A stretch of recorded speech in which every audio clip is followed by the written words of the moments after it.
So the next disease is pneumonia. So now let us take a different color for all different diseases.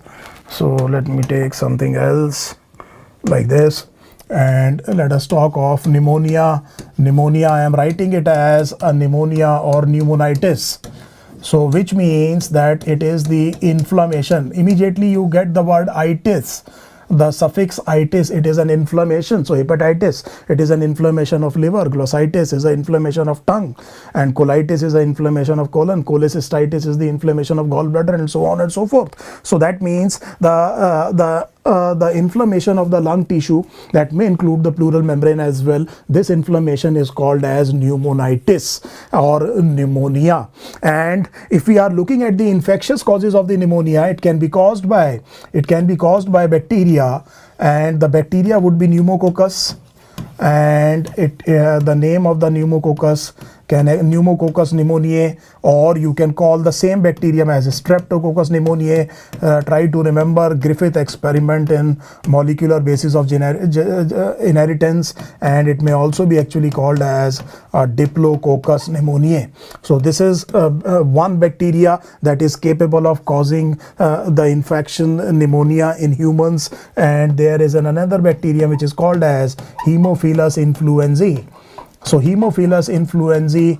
So if you think about it, then generally in children this may be the thing that is causing many cases of pneumonia. This would be community acquired pneumonia. In adult, most of the cases would be Streptococcus, Diplococcus, or otherwise also called as pneumococcus. Similarly, it can also be caused by virus.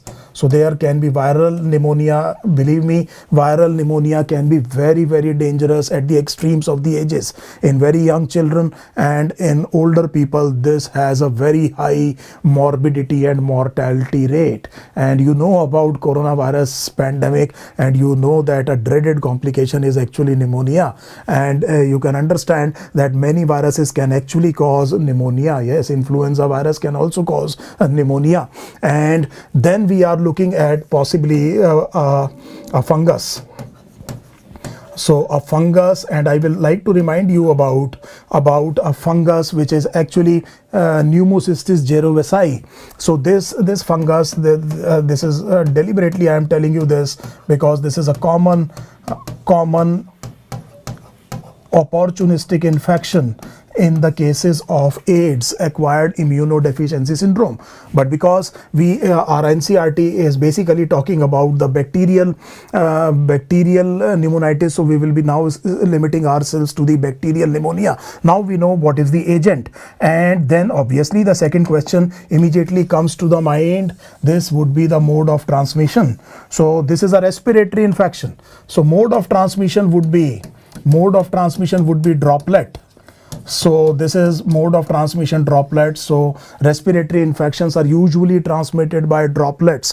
So when I speak or I cough or sneeze, what happens is that there are some droplets that are coming out of my oral cavity and are getting into the environment, and these droplets may contain the pathogen, and they can reach a person who is not infected and can enter that person and infect this person. So this type of infection is called as a droplet infection, because there is a difference between airborne and droplet infection. Please try to remember, you are living in the times of corona pandemic, and this has been a very, very important question when we were trying to initially understand about the transmission of coronavirus, that whether it is airborne or not. So generally the droplets are the heavier particles, so they settle down early, and therefore there is a particular distance to which the droplets can actually travel, and therefore immediately you understand that the preventive aspect, the social distancing, becomes very, very important, because we know that after a certain distance the droplets are not likely to travel. That is the rationale of social distancing in preventing such type of infections, including the coronavirus. Second thing is that these droplets may develop into they settle onto the articles that have been used, that are being used by the infected person. So it may be a laptop, it may be a screen of the mobile, it may be any other fomite that the article that that the infected person is using, and somebody else comes and touches that surface, because they can survive on the surface for some duration of time. So somebody who is not infected comes and touches the surface and brings the hand to eyes and nose to his or her face, and there is a chance of contamination. This is a very, very important thing to understand, and that is why in case of coronavirus, you know that hand sanitization and the wearing of mask, these are the cornerstones of preventing such infection. So I took this opportunity to talk something about a droplet. So this is droplet. Again, obviously I told you the pathogenesis. It will go and inflame. It will cause the inflammation of the lung parenchyma, and that may include the pleural membrane as well. Now the sign and symptoms. The sign and symptoms. Obviously, this is a respiratory infection. Needless to say, there would be dyspnea. So there would be dyspnea, no doubt about it. Abnormal awareness of breathing is dyspnea. That includes painful breathing. So if you are abnormally aware that you have to take a breath and you are feeling labored about it, then that means you are dyspneic. And this dyspnea, there is dyspnea. Obviously there would be cough. There may be sputum production, and the sputum may actually contain blood many times, and this thing would be called as hemoptysis. Obviously there would be chest pain. If the pleura is involved, each time the person coughs, there would be chest pain, and there can be tachypnea. So these are some very important sign and symptom. Tachypnea, you know, tachycardia is an increased heart rate. So tachypnea is an increased respiratory rate. Obviously there may be very, very big problems associated because of the inflammation of the respiratory membrane. The oxygenation of the blood may not be adequate, and then it may lead to the bluish discoloration of the fingernails or the lips. The condition is called as cyanosis. So this is basically what we are looking at, the signs, symptoms of pneumonia. And finally, obviously, bacteremia and septicemia. So these are the complications of pneumonia. As I told you, very dangerous conditions at the extremes of the ages. So these are the signs and symptoms of pneumonia, and then we come to actually the diagnosis. And diagnosis would be will be helped by the chest X-ray. So we have talked about the various type of investigations when I will teach you about the cancer. So CXR, that would be chest X-ray. Now chest X-ray may show you consolidation, infiltration in the lungs, and you can actually think that this may be pneumonia. Similarly, you can do CT scan, and that will give you a better picture. You can do an MRI scan. All those things will be helpful, but it will be better if it is cultured. So that would be the definitive test. It can be cultured. So if you can do a blood culture or culture from the fluid that you get from bronchus, these type of cultures can be very, very definitive in the diagnosis of pneumonia. And this is how pneumonia is diagnosed. And obviously the next thing would be that what would be the treatment. Again, this is where we are very comfortable. It is a bacterial disorders that we are talking about. We are talking about bacterial pneumonia. So the treatment would be an adequate and a complete course of antibiotics. So antibiotics, once started, should be given in full doses and for the complete duration. Inadequate treatment with antibiotics is always dangerous because it leads to the development in resistance in the bacteria, and that creates a problem. So therefore it is important that if antibiotics are chosen to treat the patient, they should be given for the entire duration. This is again an important question. So treatment part is virtually very easy, because we know that we are not going to be asked treatment before entering into the medical college. And obviously you can understand the respiratory hygiene that we are talking about. These are very, very important. Please remember, in viral pneumonia, do not give antibiotics. They may actually worsen the condition. And the treatment of viral infections is normally supportive. If an antiviral drug is not available, the general rule of thumb is that you do not give antibiotics. But you know that some antibiotics are being given in corona pandemic. That is a separate issue, but general rule of thumb is that in viral infections you do not give antibiotics. I hope this thing is now absolutely clear. These are the possible questions that can be asked from pneumonia. In one line, NCERT also talks about plague. So though I am not going into such detail regarding plague because it finds a mention in your NCERT, so it will be prudent if you remember that plague is actually caused by a bacterium. So this bacterium is called as, this is the agent, this is called as Yersinia. So it was also called as Pasteurella.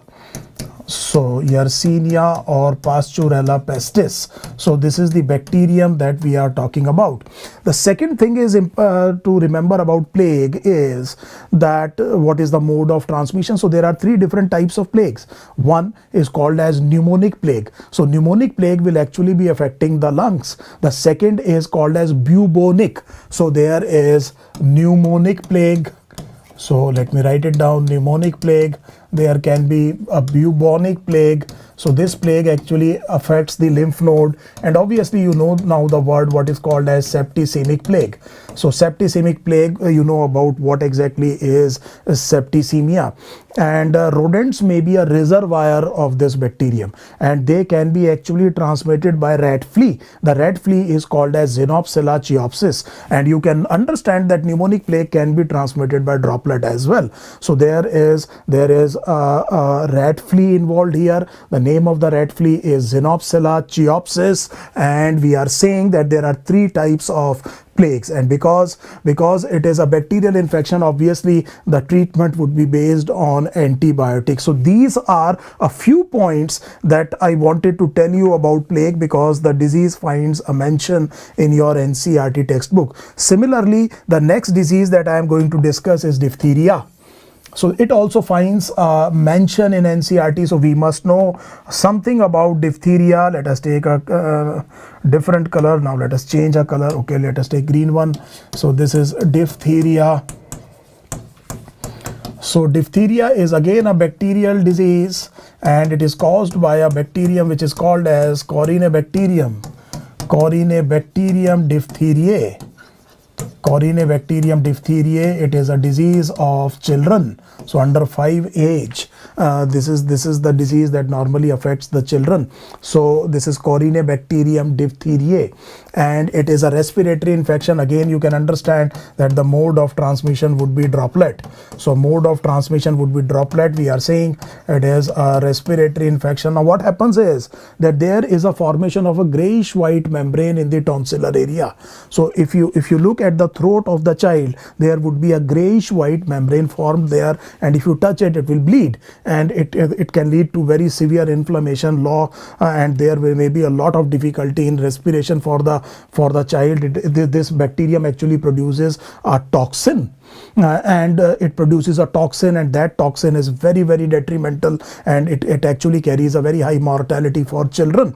And because it actually produces a toxin, you know about a thing which is called as antitoxin. So antitoxin can be used in the treatment along with antibiotics here. So obviously to kill bacteria you will use antibiotics. To neutralize toxin you can use antitoxin, and an important part would be the preventive aspect. So there is a multivalent vaccine that is available which is called as DPT, where D actually stands for diphtheria, and this vaccine actually contains toxoid. So we will talk about active immunity later in the chapter, and this toxoid is a very, very attenuated toxin. So this toxin is not going to cause harm but will be eliciting the immune response in the host. So this is the rationale of DPT vaccine. So this much, this is the slight thing, the slight one or two points that you must remember about diphtheria.